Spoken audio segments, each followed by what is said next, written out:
Good morning mga boss, madam. Samahan niyo naman kayo muli sa isa namang food gala trip adventure rides. At dito na nga, dinaanan namin ang Ate Mona, ang Old Zigzag Road na tinatawag na bituka ng manok. Meron tayong pupuntahan ngayon na Malaparaiso ng Sorsogon. Ito ang Tangke Nature Spring na matatagpuan sa Barangay Bacolod, Cuban, Sorsogon, Bicol. At ito ang madadaanan nyo papuntang Tangke Nature Spring. Meron kayong madadaanan ng dalawang tulay, mga 10 to 15 minutes papuntang Tangke Nature Spring.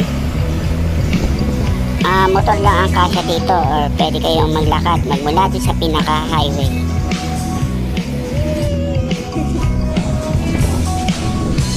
Matagal na natin gustuhan puntahan itong Tangke Nature Spring mula na makita natin sa Facebook.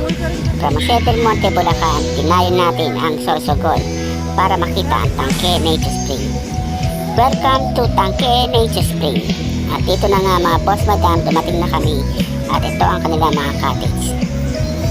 At yun na nga, huminto ang ikot ng mundo nang makita namin ang paliguan dito sa Tangke Nature Spring.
Oh, diba?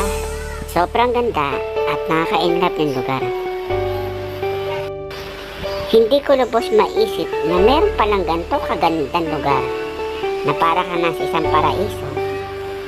Kaya hindi namin mapigilan na talagang lumangoy at magtampisaw dito sa napakalamig at napaka-refreshing na tubig.